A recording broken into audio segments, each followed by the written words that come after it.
Señor, toma mi vida nueva, antes de que la espera venga este años en mí. Estoy dispuesto a lo que quieras, no importa lo que sea. Cordial saludo a todos nuestros hermanos de la Escuela de Discipulado Misionero, en especial a los hermanos de la modalidad virtual. Nos encontramos otra vez para continuar nuestro curso, seguimos nuestro proceso de fe. En este segundo encuentro vamos a hablar del misterio de Dios, de la Santísima Trinidad. La definición que más conocemos es la del Padre Astete, la Santísima Trinidad, tres personas distintas, un solo Dios verdadero. Ese es el misterio del cual vamos a hablar hoy. Lo primero que hay que decir es que el misterio de la Santísima Trinidad es el misterio central de la fe y de la vida cristiana. Es la enseñanza más fundamental y esencial en las jerarquías de fe. Y a este misterio solo me puedo acercar a través de elementos antropológicos desde la analogía, es decir, desde la comparación, como instrumento que nos permite para acercarnos al misterio de Dios. Porque recordemos que únicamente es posible conocer el misterio de la Trinidad a partir de lo que Jesús nos ha dicho del Padre y del Espíritu Santo. Lo que sabemos de Dios nosotros lo sabemos porque Jesucristo nos lo ha contado. Es así como solo podemos acceder al misterio de la Trinidad a través de la segunda persona que fue la que se encarnó, a través de Jesucristo y a través de todo lo que nos ha dicho Él. Lo segundo o tercero ya que hay que decir es la palabra Santísima Trinidad no la vamos a encontrar en la Biblia. La palabra Trinidad es fruto de la reflexión teológica de la Iglesia. Si un hermano cristiano católico se acerca a ti y te dice, pero muéstrame en dónde la Biblia dice que existe la Santísima Trinidad, pues tú le vas a decir que no existe. La palabra Santísima Trinidad en la Biblia no está.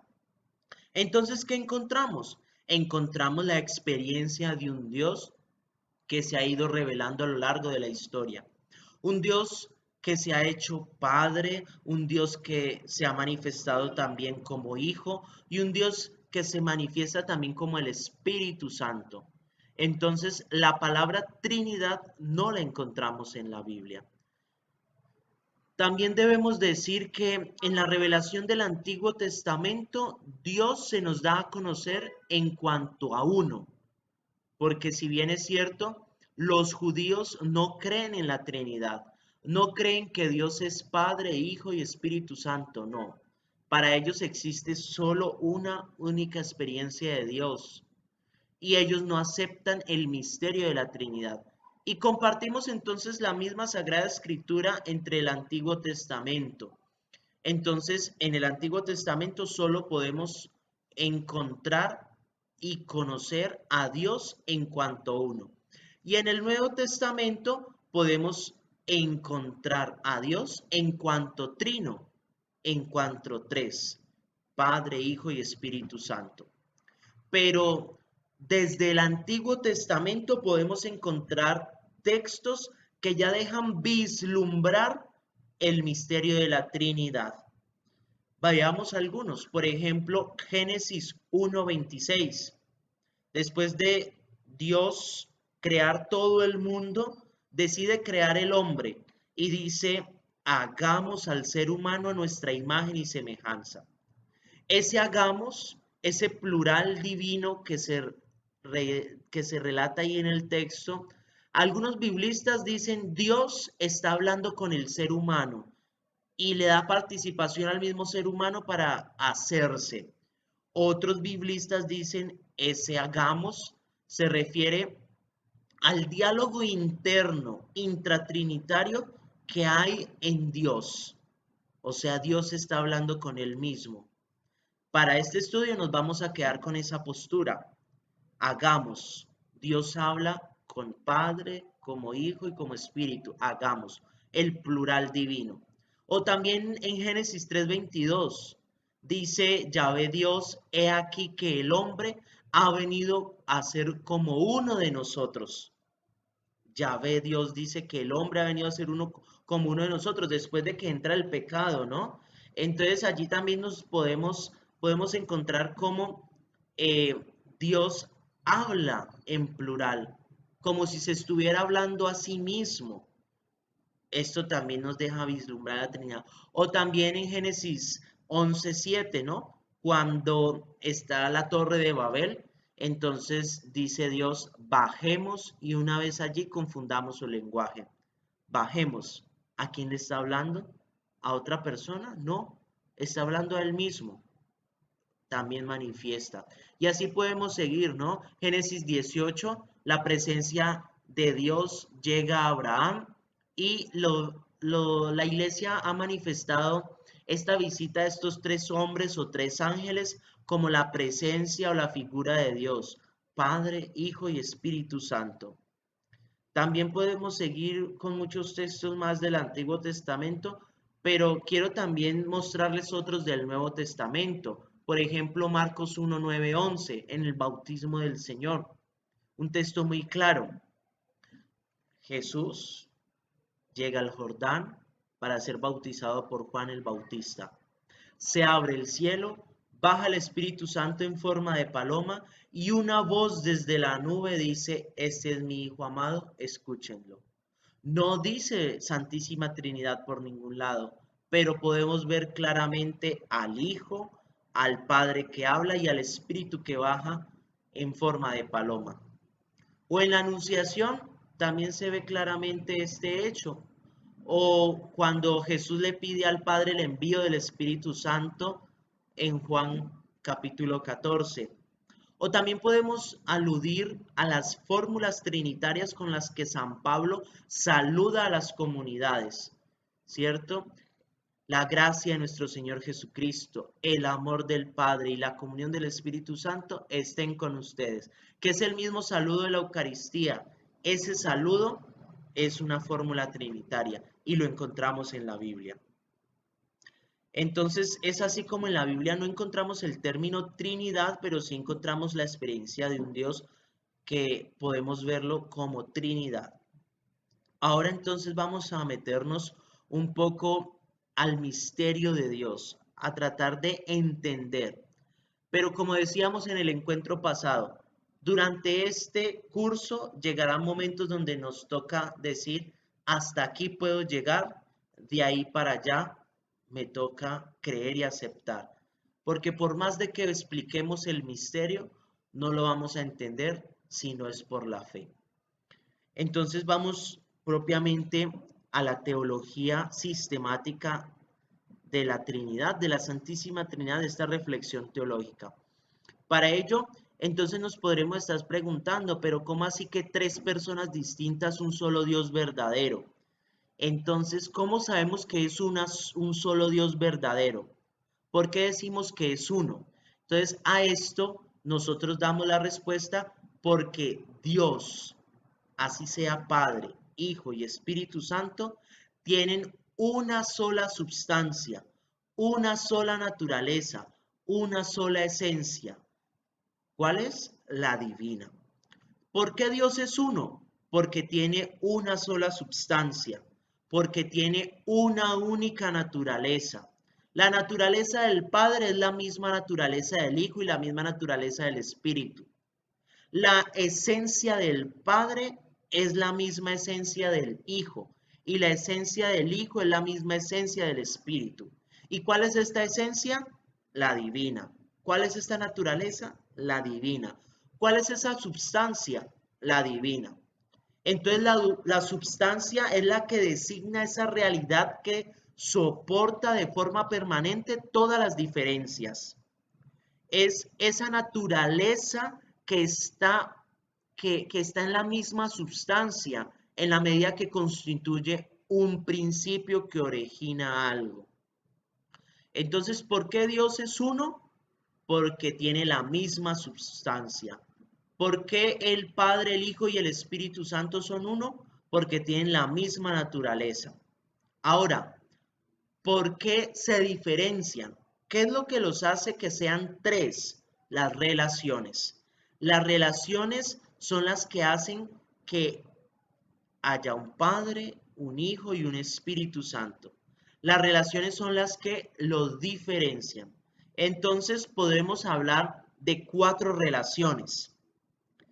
El Padre se relaciona con el Hijo y esta relación se llama paternidad.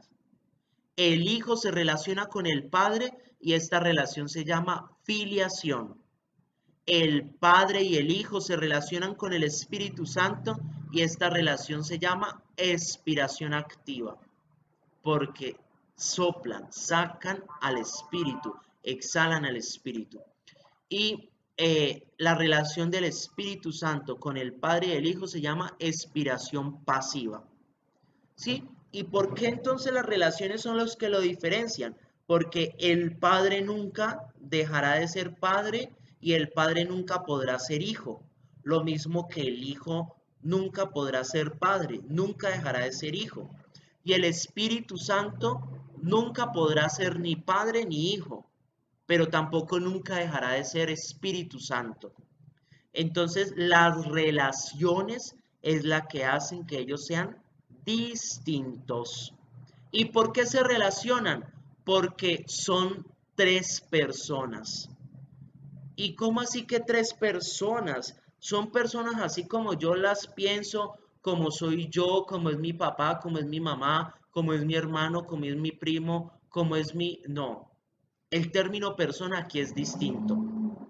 La iglesia utiliza 3 palabras para designar esta realidad: hipóstasis, subsistencia y persona. ¿Qué es la hipóstasis? La hipóstasis es la que designa la individualidad que existe en sí, por distinta de las demás. ¿Qué es subsistencia? Es el término latino de hipóstasis. ¿Y qué significa? Que cada persona divina subsiste por sí sola. ¿Y qué es persona? Pues es la realidad individual racional que le da identidad a cada sujeto. Entonces, ¿por qué son 3? Porque cada entidad puede subsistir, si se me permite la expresión, por sí sola. Es decir, el Padre subsiste por sí solo, el Hijo subsiste por sí solo y el Espíritu Santo subsiste por sí solo. Entonces, en Dios la persona no significa otra cosa que la relación en cuanto subsistente, en cuanto incomunicable. Para Santo Tomás, lo que realmente diferencia a Dios dentro de sí mismo no son las relaciones, sino las personas. Entonces, en Dios hay una única substancia, una única esencia, una única naturaleza. ¿Cuál? La divina. Pero en Dios hay 3 personas, hay 3 hipóstasis, hay 3 subsistencias: el Padre, el Hijo y el Espíritu Santo. El Padre subsiste por sí solo, el Hijo subsiste por sí solo y el Espíritu Santo subsiste por sí solo. Entonces la persona es esa realidad subsistente por sí sola, que entra en relación una con otra. Entonces, cuando el Padre se relaciona con el Hijo, esta relación se llama paternidad. Cuando el Hijo se relaciona con el Padre, esta relación se llama filiación. Y cuando el Padre y el Hijo se relacionan con el Espíritu, se llaman expiración activa. Y cuando el Espíritu se relaciona con el Padre y el Hijo, se llama expiración pasiva. Yo sé que parece un trabalenguas, yo sé que parece algo muy pesado y muy difícil de entender, pero solo es cuestión de leer, repetir, repasar y ponerse delante de Dios y esto se entiende. La Santísima Trinidad, 3 personas distintas, un solo Dios verdadero. ¿Por qué decimos que es una? Por su naturaleza. ¿Cuál es? La divina. ¿Por qué decimos que son 3? Por las relaciones: paternidad, filiación, expiración activa y expiración pasiva. Ahora, ¿quiénes son los que se relacionan? Las personas. ¿El término persona es como nosotros lo obtenemos en el mundo actual? No. Es una realidad que me indica a mí que cada ente o esencia puede subsistir por sí solo. El Padre subsiste, el Hijo subsiste y el Espíritu Santo subsiste. Ahora, nos podremos hacer otra pregunta. ¿De dónde salen? Entonces, lo primero que hay que decir es que el Padre no sale de ninguna parte. Porque si yo digo que el Padre sale de otra persona o de otra cosa, ese otro sería Dios. Entonces, el Padre es principio sin principio. Padre no sale de ninguna parte. Ahora, el Hijo sale del Padre y esto se llama engendrado, generado. ¿Sí? El Hijo sale del Padre. ¿Y de dónde sale el Espíritu? El Espíritu sale del Padre y del Hijo. A esto nosotros le llamamos procesiones. No las procesiones de Semana Santa, no. Las procesiones aquí en la Trinidad es la manera por la cual se da origen una persona de la otra. Entonces las procesiones en Dios son del Padre sale el Hijo por generación. Es engendrado desde toda la eternidad. El Hijo no es engendrado desde la anunciación, no. El Hijo es engendrado desde toda la eternidad y se encarna en la anunciación. Muy distinto. Engendrado desde toda la eternidad, como rezamos en el credo niceno-constantinopolitano, engendrado, no creado, de la misma naturaleza del Padre. Entonces, las procesiones, el Padre engendra al Hijo. El Hijo es generado por el Padre. Ahora el Espíritu sale del Padre y del Hijo. El Espíritu, su procesión se llama expiración. No con X porque no se está muriendo, es de expiración, de salir. El Espíritu Santo entonces sale del Padre y del Hijo. Aquí aprovecho para hacer un paréntesis de cultura general.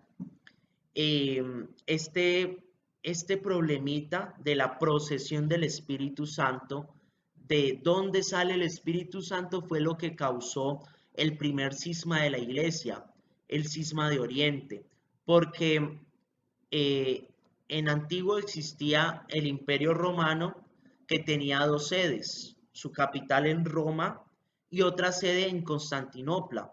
Pero Constantinopla se quiso liberar de Roma, a lo que Constantinopla quiere liberarse de Roma. Para poder liberarse y ser un imperio, necesita de la religión.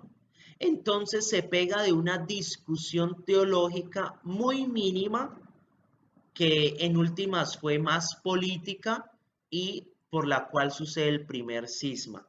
Se separa la iglesia de Occidente y la iglesia de Oriente, donde está la iglesia católica de Occidente, es decir, nosotros con el rito latino, y salen las iglesias orientales con sede en Constantinopla, de rito griego. ¿Y cuál fue la causa teológica que después se convierte en política? El famoso filioque. Filioque. ¿Qué es el filioque?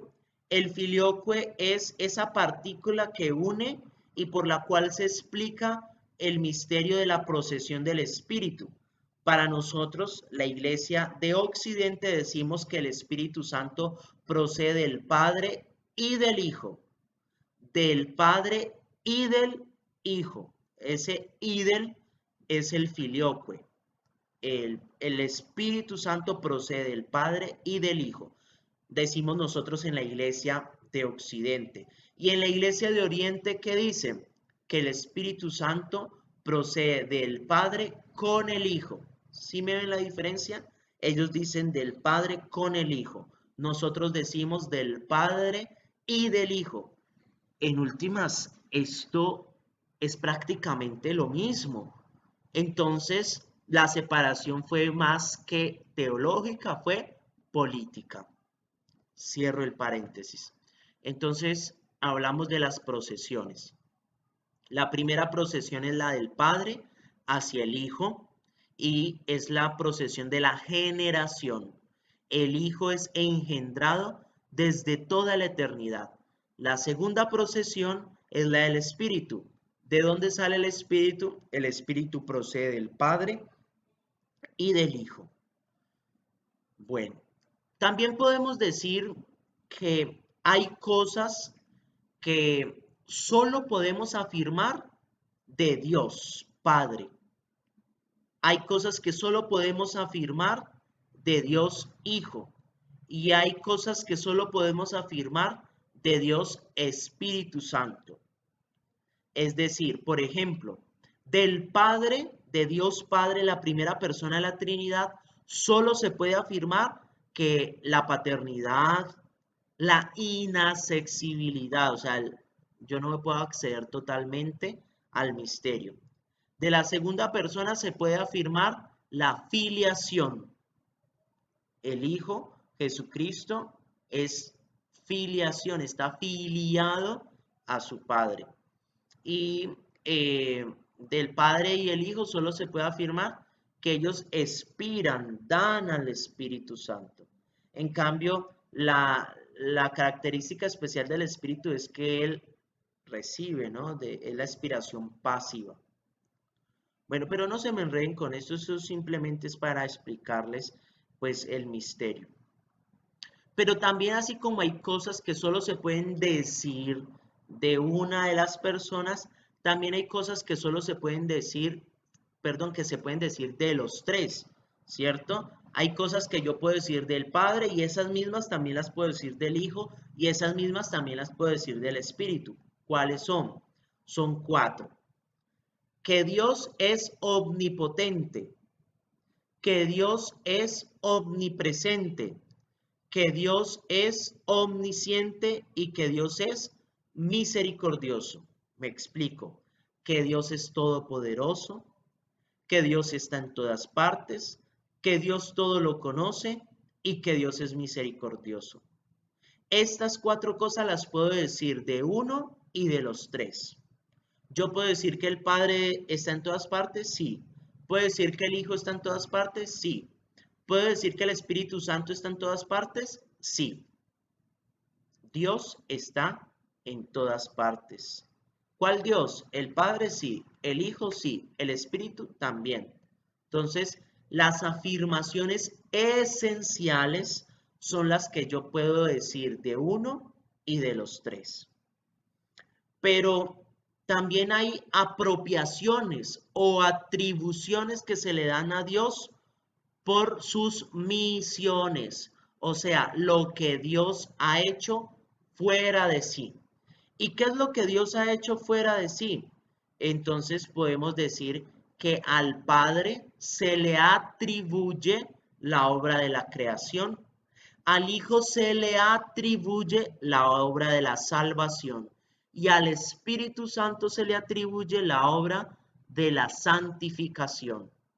Esto lo conocemos como las misiones divinas, las misiones, pero propiamente dicho no se puede hablar de la misión del Padre, porque si hablamos de la misión del Padre, esto implica que haya alguien que envía y alguien que es enviado.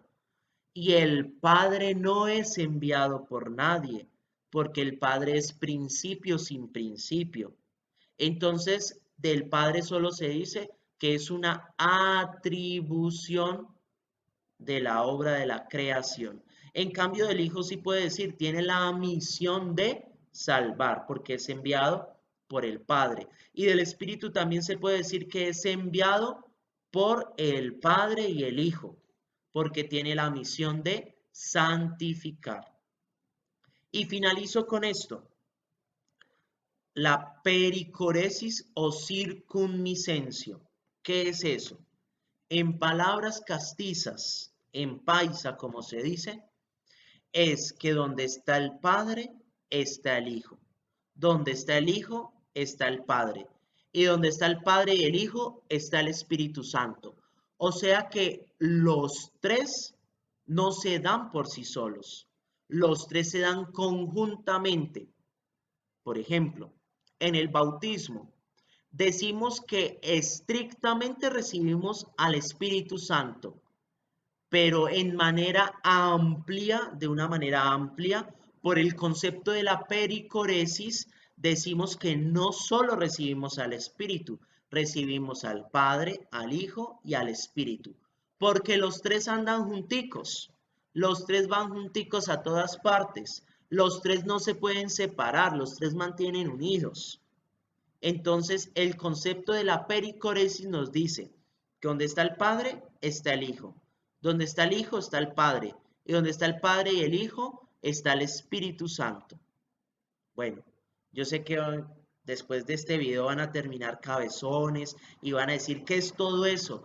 Pueden repetirlo una y otra vez. Léanse las copias que les he dejado. Están en el anexo número 1. Léanlo. Esto es importante que nosotros lo comprendamos y lo tratemos de entender para poder avanzar en nuestras siguientes clases, donde vamos a hablar, creo en Dios Padre, creo en Dios Hijo y creo en Dios Espíritu Santo. Pero para poderles yo hablar del Padre por separado, del Hijo y del Espíritu Santo, pues tendría que darles esta visión de la Santísima Trinidad. Un poco difícil, un poco complicada, porque la teología utiliza tres términos para hablar de una sola cosa. Quédense con el término que más les sea fácil de aprender. No es para que se lo aprendan de memoria, pero sí es para que lo asimilen en su mente y en su corazón y puedan entender el misterio de la Santísima Trinidad. Finalizo diciendo, ¿qué hemos dicho aquí? Que Dios es Padre, que Dios es Hijo y que Dios es Espíritu Santo. Tres personas distintas, un solo Dios verdadero. ¿Qué hacen que sean una? Su naturaleza, su esencia. ¿Cuál es? La divina. ¿Qué hace que sean tres? Sus relaciones. El Padre se relaciona con el Hijo y esto se llama paternidad. El Hijo se relaciona con el Padre y esto se llama filiación. El Padre y el Hijo se relacionan con el Espíritu y esto se llama expiración activa. El Espíritu se relaciona con el Padre y el Hijo y esto se llama expiración pasiva. ¿Y por qué se relacionan? Porque son tres personas. ¿Cómo así tres personas? Sí, son tres realidades que subsisten por sí solas. Y estas tres realidades se manifiestan al mundo, a nosotros los hombres, por medio de una misión. La misión del Padre o la atribución que se le hace al Padre mejor, la creación. La misión del Hijo, la salvación. Y la misión del Espíritu, la santificación. Bueno, hermanos, espero que les haya quedado un poco claro y si no, estaré pendiente de sus preguntas para poder entender y comprender el misterio de la Trinidad. ¿No podemos acceder totalmente a este misterio? No, no. Podemos vislumbrar, podemos llegar por analogía, por comparaciones, sí, pero no podemos llegar a acceder totalmente al misterio, no, no. Esto solo se aprende de rodillas, como ya se los he dicho. Bueno, espero que no sea tan pesada la clase de hoy. Fue un poco más larga, pero es necesaria para poder seguir avanzando en este proceso de fe. Dios los bendiga. Hasta el próximo encuentro. Llévame donde los hombres necesiten tus palabras.